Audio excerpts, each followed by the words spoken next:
6.27 대책이 정말 압도적으로 강력한 대책이었잖아요. 6억 이하 대출 규제, 생각까지도 못한 규제가 나왔을 때 조정기간과 시장이 좀 조용하게 머무르는 기간, 보합 기간이 한 3개월 정도 있었거든요.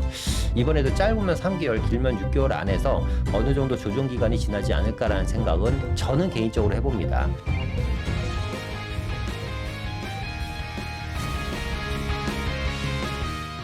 시청자 여러분 안녕하십니까? 부동산 경제학의 황현입니다. 자, 11호 부동산 대책이 나온 지 이제 며칠이 좀 지났습니다. 시장에는 여러 가지 의견이 분분합니다. 정말 잘했다. 이제 이걸로 인해서 부동산 시장이 정말 안정화가 될 것이다. 라고 이야기하시는 분들도 계시고, 너무 섣불렀다. 라고 이야기하시는 분들도 계십니다. 그리고 어떤 분들은 예상했던 대로 결과가 나와서 생각보다 시장에 대한 충격파가 클 것 같지 않다라고 이야기하시는 분들도 계십니다. 자, 이번 대책으로 인해서 집값이 어느 정도 소강 상태로 접어들지 않을까라고 또 생각하시는 분들도 계세요. 왜냐하면 전체 지역을 조정 대상 지역, 투기과열지구, 토지거래 허가 구역으로 묶여버렸기 때문에 사실상 집 사지도 팔지도 말라고 이야기하는 거랑 같은 효과를 갖고 있거든요. 거기다 대출까지 안 해주니까. 또 어떤 분들은 그거 아니다. 일시적인 조정을 거치고 나면 또 이게 어느 정도 우리가 면역 주사 맞는 거랑 똑같이 면역력이 생겨서 문재인 정권 때 보지 않았냐. 28번의 규제에도 불구하고 가격이 엄청나게 올랐던 것처럼 이번 정권 하에서도 그런 그림이 어느 정도 그려진다라고 이야기하시는 분들이 계십니다. 그래서 오늘은요. 11호 부동산 대책 이후에 앞으로 시장이 어떻게 될 것인지에 대한 이야기와 저의 생각은 어떤지에 대한 이야기를 좀 해드릴까 하고요. 특히나 매도나 매수를 고민하시는 분들 10월 15일 이전에 모든 걸 해결하셨어야지 되는데 그러지 못하신 분들 계시잖아요. 그런 분들은 오늘 영상 꼭 눈여겨보셨으면 좋겠고요. 자, 영상 시작 전에 구독, 좋아요, 알람 설정 좀 부탁드립니다. 여러분들이 눌러주시는 좋아요는 저한테 정말 큰 힘이 됩니다. 그리고 이번 주 수요일과 토요일 날 저희가 세미나를 진행하고 있습니다. 이번 주에 진행하는 세미나는 제가 직접 여러분들과 함께 오프라인에서 만날 수 있는 시간을 만들 거고요. 세미나 끝난 다음에는 또 1대1로 상담할 수 있는 시간도 가지려고 하니까 세미나에 관심 있으신 분들은 위에 나가는 전화번호로 연락 주시면 될 것 같고요. 세미나에 오시면 앞으로 시장에 대한 방향성이라든가 내 집 마련 전략, 투자 전략 등등 정말 여러분들한테 뼈가 되고 살이 되는 이야기들 많이 들으실 수 있을 것 같습니다. 자, 그럼 본격적으로 오늘의 이야기 시작하도록 하겠습니다.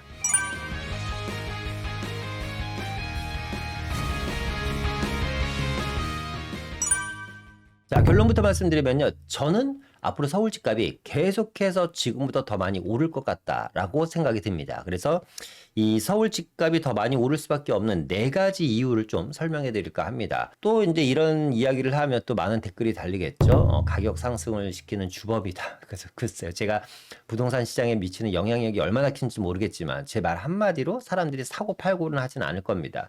결국 이 부동산이라는 것은요. 정책보다 더 중요한 게 시장의 힘이고 이 시장의 힘은 결국 무엇으로 나오냐면 심리로 나오거든요. 제가 이 유튜브 영상을 통해서 몇 마디 한다고 제가 심리를 움직일 수 있을 정도의 능력을 갖고 있는 사람은 아닙니다. 그냥 저의 뇌피셜에 대한 이야기를 해드리는 거고 부단 뇌피셜뿐만 아니라요. 오늘 보여드린 이 4가지 내용은요. 철저한 사실주의에 입각해서 자료들을 보여드리면서 한번 이야기해볼까 합니다. 자, 서울 집값이 앞으로 더 많이 오를 수밖에 없는 4가지 이유. 물론 지금 오늘부터 당장 오른다는 이야기를 하는 건 아닙니다. 중장기적으로 봤을 때 더 많이 오를 것이라는 말씀을 드리는 거고요.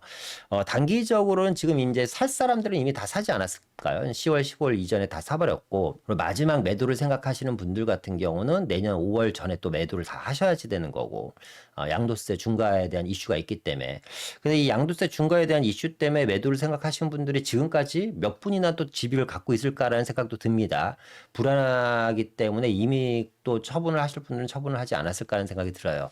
그래서 어느 정도 당분간 6.27 대책이 정말 압도적으로 강력한 대책이었잖아요. 6억 이하 대출 규제, 생각까지도 못한 규제가 나왔을 때 조정기간과 시장이 좀 조용하게 머무르는 기간, 보합 기간이 한 3개월 정도 있었거든요. 이번에도 짧으면 3개월, 길면 6개월 안에서 어느 정도 조정기간이 지나지 않을까라는 생각은 저는 개인적으로 해봅니다. 자, 본격적으로 한번 이야기를 해보도록 하겠습니다. 첫 번째는요, 규제 지역 이 확대라는 것이요, 결국 국민들 입장에서는 확신으로 바뀌어 버렸습니다. 그러니까 확대 규제 지역이라는 게 이제 다 어떻게 생각하면 이제 정부에서 찍어주는 아주 노른자에 정말 따끈따끈한 지금 안 들어가면 절대 못 들어가는 자리일 거라고 생각하는 거죠. 특히 이제 6.27 대책 앞서 이야기한 것처럼 이 6.27 대책에서 절실히 드러난 건 뭐냐면 정책의 한계성입니다. 정책의 한계성. 앞서 이야기한 것처럼 생각지도 못한 6억 대출 제한이라는 게 나왔거든요. 그러니까 시장에 대한 뭐 공포는 없었지만 충격파가 상당히 컸습니다. 그러면서 이 초강력 대출 규제로 인해서 3개월 동안 휴식 후 다시 폭등을 했단 말이죠. 여기서 이제 정부가 뭐가 나오냐? 97공급 대책이 나옵니다. 이게 규제만 갖고는 안 되고 당근과 채찍을 같이 줘야 되는구나. 채찍을 한번 줬으니까 이번에 당근을 줘야지 되겠다라고 생각해서 97공급 대책을 나왔어요. 근데 이 97공급 대책에서 135만 원 공급한다는 이야기만 했으면 좋은데 문제는 뭐냐면 이 신임 국토부 장관이 이 토지거래 허가 구역 지정을 현재 시도지사에서 누가 국토부 장관이 지정할 수 있는 법을 추진을 하면서 또 국민들한테 불안 심리를 줍니다. 카운터를 시켜버리는 거죠.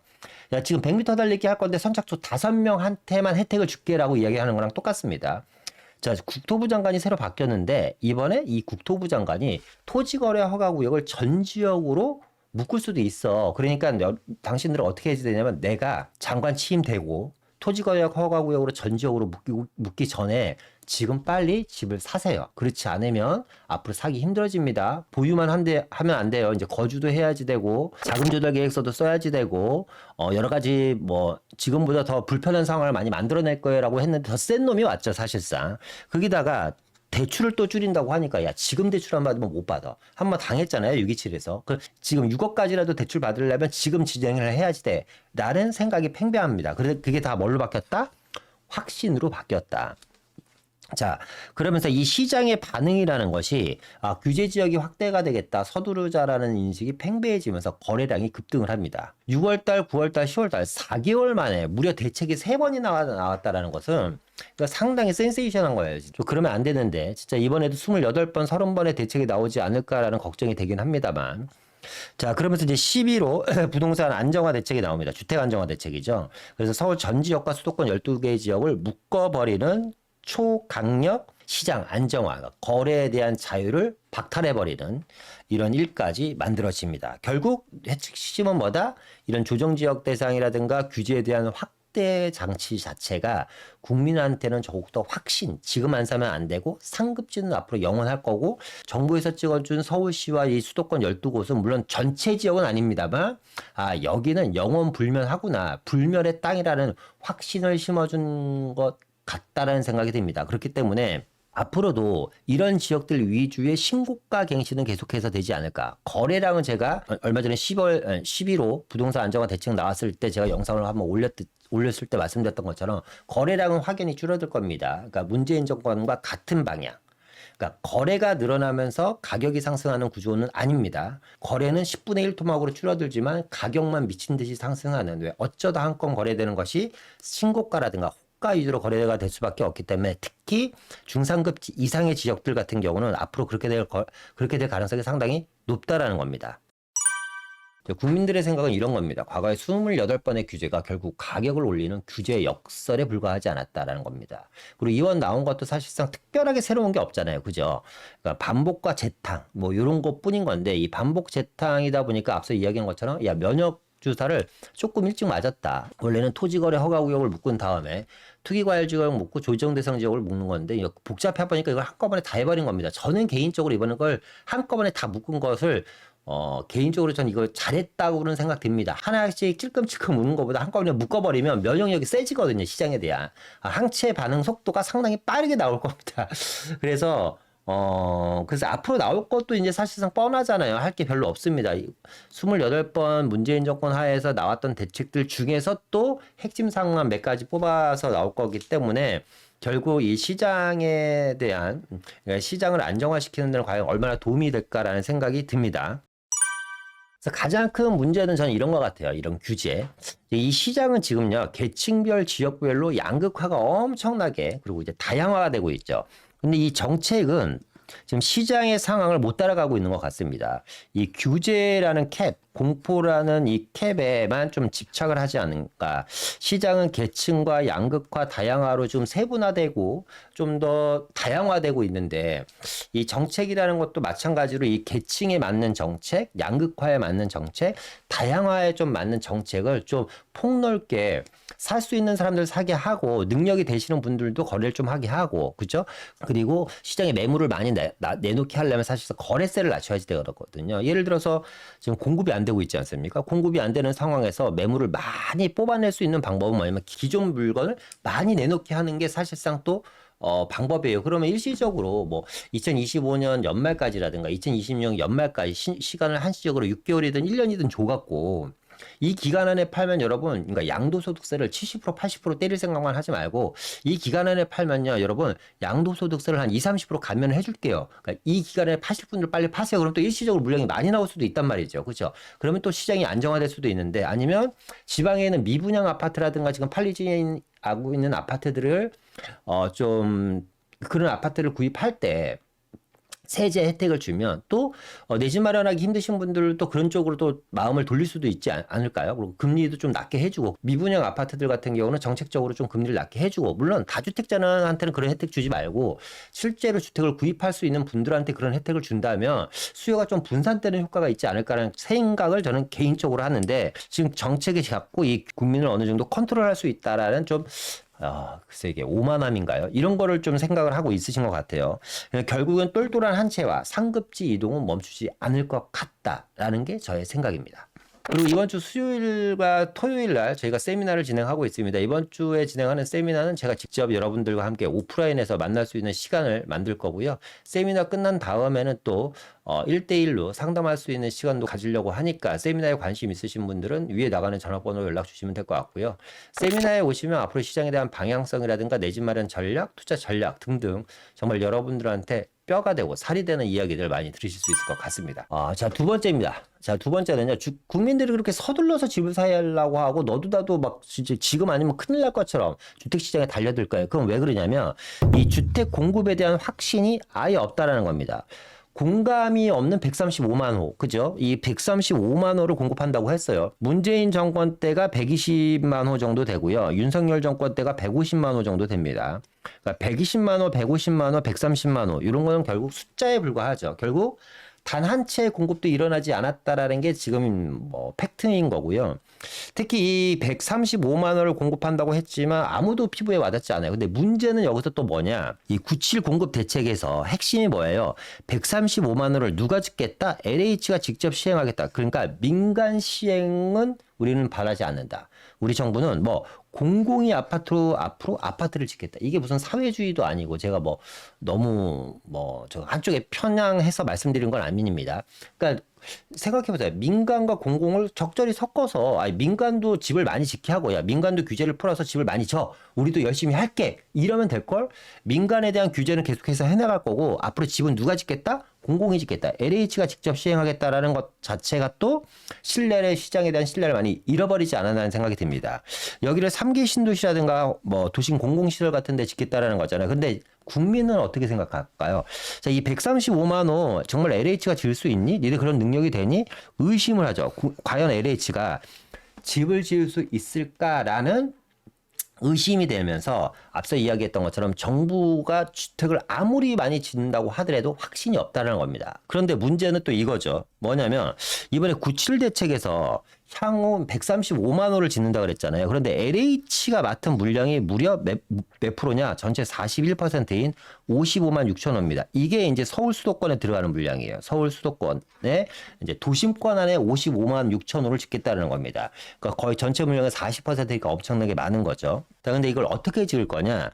도심 내 임대주택 있죠. 우리가 상계동이라든가 가양동이라든가 뭐 이런데 목동 같은 데 가면 이제 임대 아파트들 있잖아요. 이 임대 아파트들을 이제 허물어서 거기다가 이제 용적률을 올려서 공급을 하겠다라는 거고요. 서울의 유휴부지를 활용한다고 합니다. 이 유휴부지에서 나올 수 있는 물량이 지금 정부 추산으로 한 5천 세대에서 한 6천 세대 돼요. 그러니까 55만 6천 호 중에서 한 6천 세대 정도가 서울 유휴부지니까 55만 호를 어디서 뽑아야 된다? 임대 아파트라든가 도심복합 사업에서 뽑아야 된다는 거예요. 자, 임대 아파트를 부셔서 몇십만 호를 서울에서 어떻게 지을지 모르겠지만 두 번째, 이 도심복합 개발 사업이라는 게 뭐예요? 역세권 개발입니다.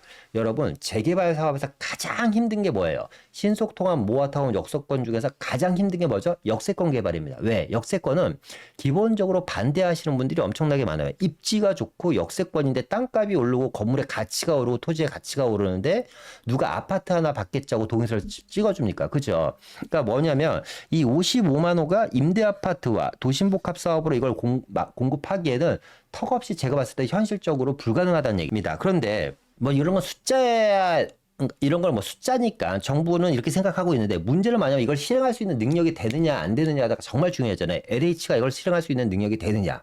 국민들을 알고 있죠. LH가 이걸 실행할 수 있는 능력이 좀 힘들지 않을까. 그래서 이번에 국감을 했습니다. 자, LH 국감을 했어요. 자, 야, 니네가 진짜 이거 시행할 수 있다고? 직접 시행을 할 수 있는지 한번 우리가 조사 한번 해보자. 검증 한번 해보자라고 해서 국감을 했는데 자, 언제 국감을 했냐? 14일 날 했습니다. 14일 날, 9월 14일 날.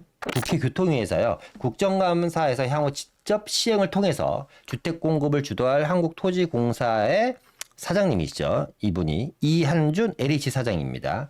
이 분을 모셔서 야, 니네 집에 돈 있니? 이거 할 수 있는 인력 있니? 라고 해서 국정감사를 했는데 이 사장님이 이한준 LH 대표가 뭐라고 이야기를 했냐? 자, 첫 번째.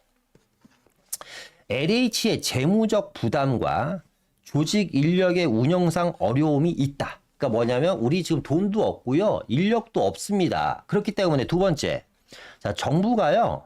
돈 좀 대줘야지 되고요. 조직 인력도 더 충원해주면 우리가 한번 고민 한번 해볼게요 라고 이야기합니다. 결국 LH는 이거를 할 수 있는 능력이 없는데도 불구하고 정부는 계속해서 공공주도로 몰아붙이고 있는 겁니다. 이해가 안 돼요, 개인적으로.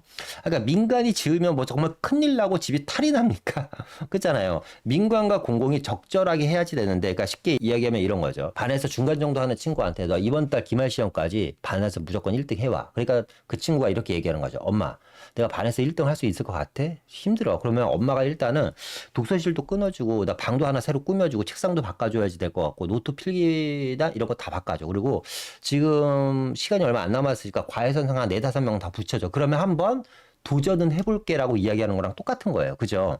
그러니까 이게 LH에 대한 일단은 신뢰도가 국민에 대한 신뢰도가 그렇게 높지 않잖아요. 얼마나 양질의 주택. 그러니까 지금은 주택의 공급의 양이 중요한 것도 중요하지만 얼마나 질 좋은 주택을 많이 공급하느냐도 상당히 중요한 거거든요. 집이 없어서 지금 안 사는 시대가 아니라 질 좋은 주택을 서로 구매하기 위한 전쟁을 하고 있는 시점이기 때문에 주택의 양보다는 질이 중요한 시점입니다.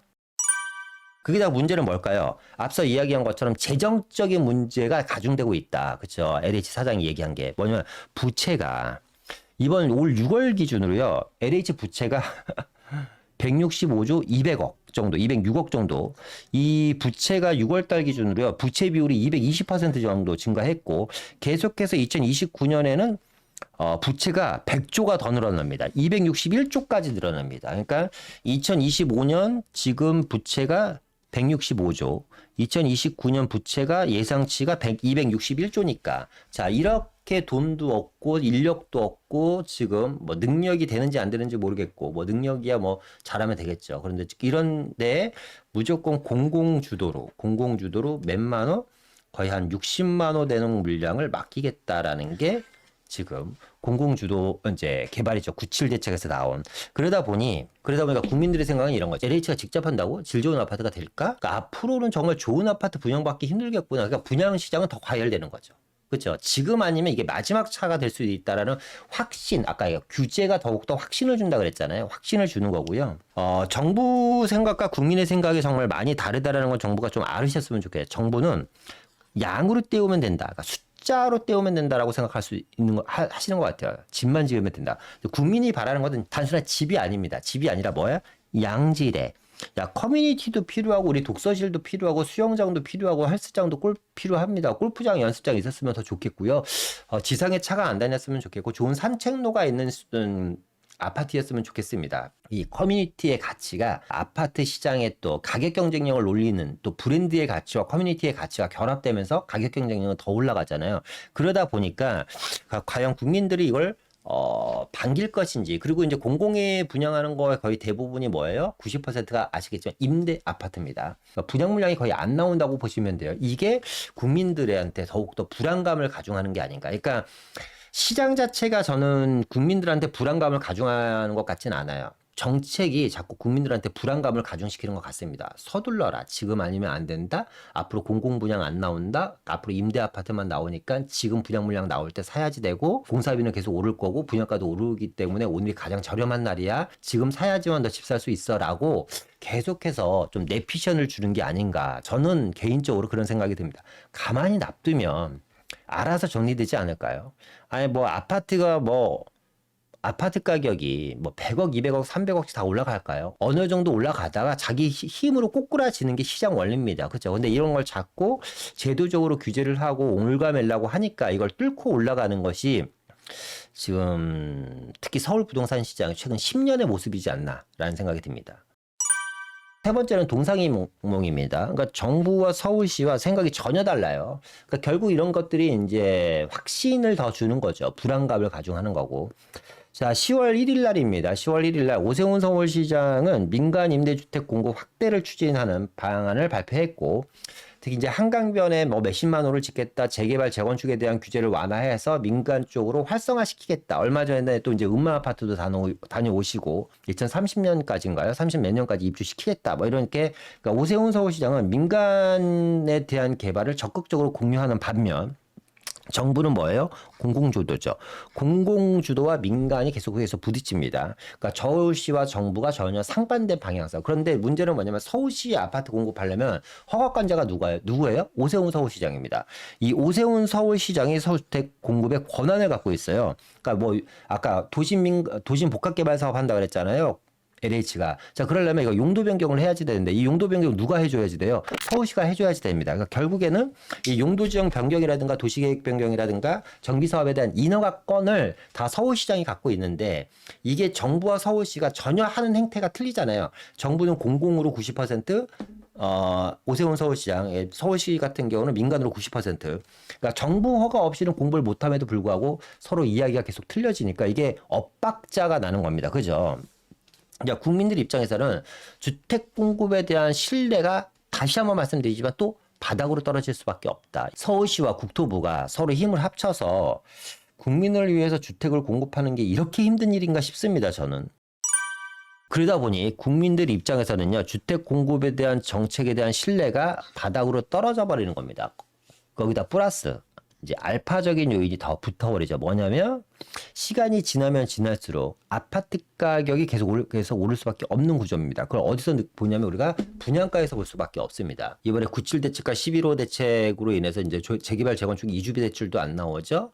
그리고 이제 대체 주택도 안 되죠. 이제 그러다 보니까 정비 사업은 사업 수익이 점점 길어질 수밖에 없고 정비 사업에 대한 사업비는 계속해서 올라갈 거죠. 정비 사업에 대한 사업비만 올라가는 게 아니라 플러스 공사비가 계속해서 올라갈 겁니다. 앞으로 서울은 분양가 평당 1억 시대가 올 겁니다. 자, 그럼 1억이면 서울 30평대 기준으로 이제 웬만한 1급지는 30억이 넘는다는 얘기입니다. 자, 이번에 청약 최대어죠. 반포 3주구입니다. 반포 1단지. 지금 분양가가 8,484만 원. 그러니까 쉽게 얘기하면 한 30억 되는 겁니다. 29억 6천인가 그럴 거예요. 분양가가. 그러니까 30억에 육박하는 분양가의 물량이 한 1,000세대 이상 나옵니다. 올 하반기에. 이게 이제 우리가 관전 포인트예요. 몇 대 몇으로 경쟁이 끝날 것인지 미분양으로 끝날 것인지를 한번 봐야지 되고, 만약에 미분양이 된다고 하면 줍줍이 물건이 나오고 그거 역시 갖고 있는 돈이 있는 사람들한테, 그러니까 그런 물량 자체가 일반인들도 대출을 해주면 충분히 살 수 있는 물량인데 이제 못 사는 거잖아요. 그죠? 반포에 들어갈 수 있는 일반인들 같은 경우는 경로조차를 차단해 버리는 거잖아요. 그죠? 자, 경기도도 마찬가지입니다. 3.3 제곱미터 5년새 분양가 3,600만 원씩 상승을 했다. 국평 평균 15억 시대고요. 얼마 전에 과천이죠. 과천 4단지 21억. 분양가 21억입니다. 사상 최고치 완판이 되었습니다. 내년 정도 되면 이제 서울 1급지 같은 데는 분양가 1억 시대가 올 걸로 거의 90% 저는 확정을 짓고 있습니다. 그러면 분양가 30억 시대입니다. 그러니까 급하죠. 그 분양가는 계속 올라가는데 대출도 안 해줘. 좋은 지역 사고 싶은데 또 대출도 안 해줘. 그러니까 대출 나오기 전에 사야지. 이런 것이 최근에 한 9월 11호 대책 나오기 전에 다 밀려버리지 않았나라는 생각이 들고, 앞서 말씀드렸던 것처럼 점점 상급지와 똘똘한 한 채에 대한 수요는 가중되지 않을까라는 생각이 듭니다. 그렇다면 상급지라든가 1급지, 2급지 뭐 이런 지역들에 공급을 많이 해줘야지 되는데, 이게 또 서울시와 정부가 계속해서 안 맞아요. 그죠? 정부는 공공이 만들어야 된다. LH가 직접 LH에서 아파트를 지어야지 된다고 얘기하는 거고, 서울시 같은 경우는 그게 무슨 얘기냐? 정비사업 활성화를 통해서 주택 공급 많이 하자라고 이야기하는 겁니다. 자, 네 번째입니다. 자, 네 번째가 어떻게 보면 좀 또 중요할 수도 있어요. 이게 뭐냐면 금리와 유동성, 또 화폐 가치와 자산 가치에 대한 이야기입니다. 자, 그 지금 보여드리는 자료는요, 10월 15일 날 주거안정 대책에서 정부가 발표한 브리핑 자료를 그대로 제가 캡처해 온 겁니다. 거시경제 여건 및 시장 상황 평가에 대한 걸 보면요, 금리와 유동성에 대한 이야기가 나오고요. 글로벌 금리 인하가 앞으로 본격화될 것이다 라고 이야기하는 이야기고, 주택담보대출이 앞으로 계속해서 줄어들 것이다 라는 이야기를 하는 겁니다. 주담대 금리가 떨어질 것이다. 두 번째, 광의의 통화량 M2죠. 입출금 예금을 얘기하는 겁니다. 광의의 통화량이요, 전년도 대비해서 장기 평균을 상회했다. 그러니까 통화량이 계속해서 평균치를 상회해서 늘어나고 있다는 얘기고요. 이 유동성이 앞으로 엄청나게 클 거기 때문에 주택시장 유입 압력이 엄청나게 높다는 얘기입니다. 그러니까 정부도 지금 어떻게 생각하냐면, 금리라든가 유동성으로 인해서 이게 다 시장에 아주 지대한 영향을 미칠 수밖에 없다는 이야기고, 시장의 가치들이 올라갈 수밖에 없다라는 걸 인정하는 겁니다. 이거는 뭐 팩트잖아요. 자, 그렇게 되면 어떻게 될까요? 이 화폐 가치, 화폐에 대한 가치, 화폐 가치는 엄청나게 추락을 할 거고, 자산 가치는 계속해서 오르겠죠. 이거는 그냥 기정사실이고 팩트잖아요. 뭐 초등학생들도 다 아는 내용입니다. 자, 이랬을 때 사람들은 어떤 선택을 할 것이냐라는 거죠. 자, 보겠습니다. 정부에서 발표한 통화량을 보면 4,356조 원입니다. 조원. 개인이 갖고 있는 입출금 예금에 넣는 돈이 얼마다? 4,356조 원. 근데 이 통화량이 2018년부터 오른 거 보십시오. 엄청나게 가파른 속도로 올랐잖아요. 이게 6월달 기준으로 4,356조 원인데요. 제가 영상을 만들면서 자료를 하나 또 봤어요. 한국은행 자료를 한번 보니까 8월달, 그러니까 정부에서 이야기한 게 4,344조 원. 이게 7월달 유동성이고요. 이건 시중에 지금 풀려 있는 돈. 한 달 만에 56조 원이 더 늘어나갔고요. 8월 달에는 4,400조 원입니다. 이게 M2 통화량이에요. 근데 M1 통화량도 또 무시 못하죠. 그죠? 협의에 의한 통화. M1 같은 경우는 뭐예요? 그러니까 M2는 쉽게 여러분들이 이야기하면 입출금 예금 하는 거예요. 입출금 예금이라고 생각하시면 편해요. 넣었다 뺐다 내가 언제든지. M1 예금 같은 경우는 뭐 연금이라든가 아니면 장기 적금이라든가 이런 거 쉽게 찾을 수 없는 돈. 이게 얼마냐면 또 1,300조 원입니다. 1,312조 원. 그러니까 다 합하면 5천 거의 712조 원. 그러니까 5천조 원 정도가 시장에서 지금 놀고 있는 돈이에요. 그런데 이게 지금 언제 어느 순간에 부동산 시장이든 주식 시장이든 코인 시장으로 들어가도 전혀 이상하지 않은, 금시장이든 그죠? 전혀 이상하지 않은 상황이잖아요. 그렇기 때문에 그래서 이 규제가 왜 무서운 거냐면, 이 규제라는 게 이 규제를 통해서 시장을 통제하잖아요. 통제. 그죠? 시장을 통제합니다. 이 규제라는 걸 통해서 시장을 통제하는데, 이 규제가 어느 순간 완화로 바뀌는 시점이 옵니다. 그죠? 그럼 통제가 오픈이 되는 거예요. 그죠? 이제 시장의 문이 열려버리는 겁니다. 자, 그랬을 때 눌려있던 자산의 가격들이 또 한 방에 또 터질 수 있는 이런 역효과가 있거든요. 그러니까 무조건 잠가놓고 눌러놓는다라는 게 능사가 아니다라는 것을 우리는 최근 수십 년의 부동산 시장을 통해서 알고 있습니다. 그런데 이 유동성이라는 게 과거와는 다릅니다. 그러니까 경기 상황이 안 좋은 것과 유동성이 큰 것은 다른 문제인 거 여러분 아시죠? 이걸 우리가 언제 느꼈죠? 언제 몸소 피부로 체감을 했죠? IMF 때. IMF 때 다 나라가 다 망해서 유동성을 키워서 IMF를 겪어놨잖아요. 리먼 사태 때. 최근은 언제죠? 코로나 때. 전 세계 경제가 올스톱이 돼서 전 세계가 뭐예요? 유동성으로 이걸 이겨냈잖아요. 왜? 유동성을 통해 갖고 자산 가치를 엄청나게 극대화 시켜버렸단 말이에요. 그때 나온 게 또 코인이고. 그렇기 때문에 이번 이 유동성도 사실상 무시무시할 정도의 유동성이다. 역대 최고치입니다. 보면 이 유동성이 역대 최고치입니다. 글로벌 유동성 장세 랠리로 지금 보시는 것처럼 코스피 지수가 엄청납니다. 자, 그러면 또 이런 생각할 수 있잖아요. 그렇죠? 이 주식을 통해서 높은 수익, 자, 주식을 통한 수익, 이거는 뭐 이것도 저는 궁금해요. 얘는 왜 투기가 아닌지. 자, 얘가 투기가 아니라는 것은 이제 많은 사람들이 어필하는 건 뭐냐면 기업에 투자를 한다고 합니다. 근데 주택은 기업에 투자하는 게 아니라 개인이 이득을 보려고 투자를 한다고 하는데, 자, 그러면 이 주택 시장이 망가지면 건설회사가 망가지는 거고 일자리가 사라지는 거고 뭐 거기다가 이제 뭐 이삿짐 센터라든가 부동산이라든가 뭐 인테리어 업자들 뭐 다 사라지는 거잖아요. 다 없어지는 거잖아요. 주택 시장이 무너져 버리면 맞잖아요. 그래서 이거랑 뭐가 차이 나는지 모르겠고, 두 번째는 뭐냐면 이 주식으로 수익을 내서 극대화시켰어요.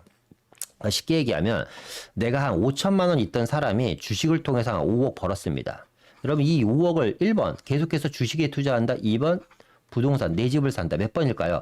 주식을 투자하시는 분들은 99%가 내 집 마련을 목표로 주식 투자하시는 분들이 많아요. 그렇죠? 결국 주식으로 벌어들인 돈이 또 어디로 들어간다? 부동산 시장으로 들어갈 수밖에 없다는 얘기입니다. 결국 유동성과 맞물려서 최종 종착점이 부동산 내 집 마련 쪽으로 갈 가능성이 상당히 높다라는 이야기입니다. 그래서 정부도 지금 인정하고 있는 거예요. 정부가 이것도 10월 15일 날 발표한 내용입니다. 10월 15일 날 발표한 내용 중에 일부를 캡처한 건데, 한강 인접 지역 시장 불안이 서울 전역과 경기 일부 지역으로 확산이 되고 있다. 그죠? 왜냐하면 이 지역이 인기 지역이니까 똘똘한 한 채가 몰려있는 지역이다 보니까 이럴 수밖에 없는 거고, 이 지역에 주택이 많았으면 이런 일이 없었겠죠. 그런데 앞서 이야기한 것처럼 금리 인하와 풍부한 유동성으로 뭐가 높다? 상승 압력이 높다. 이거는 역시 정부가 인정을 했다. 앞으로 집값이 오를 수밖에 없는 구조다. 시장 구조는 집값이 오를 수밖에 없는 구조. 여기다 플러스 뭐가 있어요? 금리 인하, 유동성, 공급에 대한 리스크가 엄청나게 큽니다. 공급 리스크. 그렇죠. 주택시장 불안은 서민 주거 안정을 위협하고 근로의여 저하, 소비 쪽 자원 분배 왜곡 등으로 경제 전반에 활력을 저해한다라고 이야기를 하고 있습니다. 그러니까 불안하게 안 하면 될 거 아닙니까? 그렇죠? 불안하면 서민 주거 안정으로 근로가 의욕이 저하되고 소비가 위축되고 자원 분배 왜곡 등으로 인해서 경제 전반의 활력을 저하하기 때문에 이걸 안 하면 될 텐데 이걸 왜 자꾸 만들어내시는지 모르겠습니다. 참고로 금값 한번 보고 가겠습니다. 금값이 지금 83만 원입니다. 83만 원이라고 하니까 거의 90만 원에 지금 살 때 육박한다고 하잖아요. 그러니까 이게 돈의 가치와 유동성이 이렇게 무서운 거예요. 그러니까 12월 달에 보면 12월 달에 살 돈으로 지금 사면요. 12월 달 대비 금값이 엄청나게 올랐잖아요. 한 11만 2천 원인데 지금 얼마냐면 23만 2천 원이니까, 그러니까 12월 달에 한 돈 살 돈이면 쉽게 얘기하면 지금 얼마 산다? 반돈 산다. 라는 얘기입니다. 그죠? 이해되시죠? 지금 한 돈 살 돈으로 12월 달에 샀으면 몇 돈 산다? 두 돈 산다. 결국 금값으로만 놓고 보면 10개월 동안 화폐 가치는 얼마? 2분의 1 토막 난 겁니다. 금값으로만 놓고 봤을 때 하는 이야기입니다. 그냥 이게 절대적인 건 아니니까 이해하기 편하게. 그냥 많은 사람들이 지금 이런 생각을 갖고 있잖아요. 현금을 갖고 있는 것만큼 어리석고 어두단 게 없다라는 이야기를 많이 하시고 계십니다.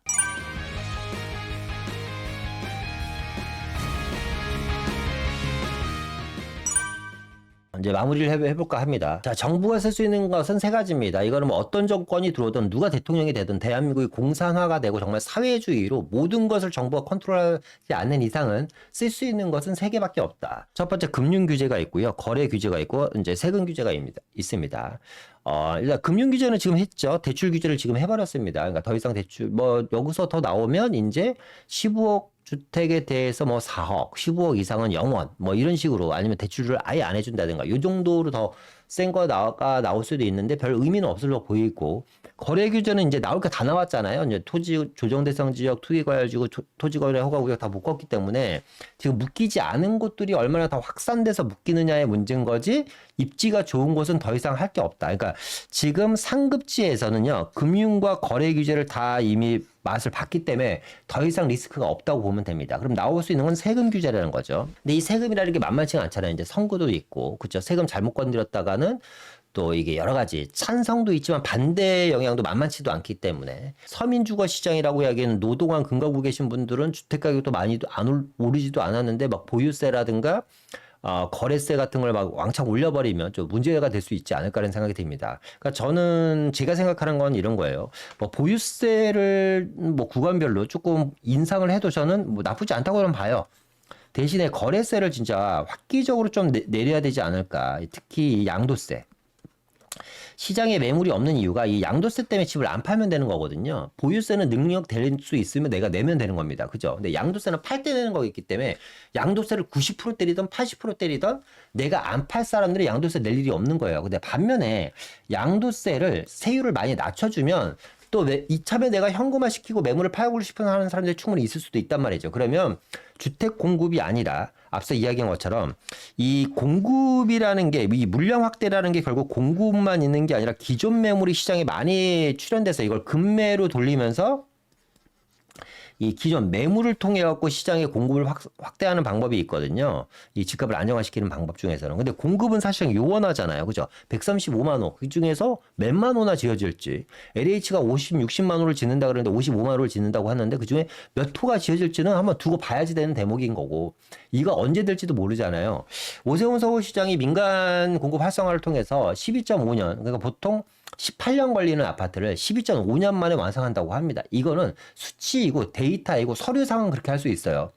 그러니까 예를 들어서 단계를 두세 단계 건너뛸 수는 있죠. 그죠? 근데 문제는 뭐예요? 공사비 때문에 또 갈등이 일어납니다. 조합과 시공사 간의 갈등이 생기고 거고, 또 하나는 기부 체납 문제 때문에 조합과 또 서울시와의 갈등이 생기는 겁니다. 조합 설립 다음에 관리 처분이에요. 근데 조합 설립 끝나고 관리 처분 넘어가려고 하는데 서울시에서 갑자기 용적률을 올려주는 대가로 임대 아파트 한 50% 내놓으래. 근데 조합에서는 싫대. 그러면 또 이게 사업이 멈출 거 아닙니까? 여러 가지로 쉬운 문제는 아니기 때문에 결국 제일 중요한 건 뭐냐면, 이 금융 규제도 마찬가지지만 어느 정도 앞서 이야기한 것처럼 좀 세분화시키고 컨트롤을 해서 좀 수혜를 볼 수 있으신 분들, 무주택자들 중에서 고소득자들 있잖아요. 이런 분들한테 좀 대출해 줄도 되는 거고, 또 저소득자들한테는 좀 금리를 좀 낮춰서 좀 대출을 받아서 내 집 마련할 수 있는 방법을 좀 만들어 주는 것도 방법인 거고, 거래에 대한 규제도 마찬가지입니다. 풍선 효과 때문에 무조건 묶어놓는 게 방법인가? 우리 이미 다 해봤잖아요. 조정대상 지역, 투기과열지구, 토지거래 허가구역 이미 다 해봤었잖아요. 5년 전에 다 그렇게 살아와봤잖아요. 그런데 결국에는 집값이 많이 올랐다. 그러니까 이거는 별 의미는 없다.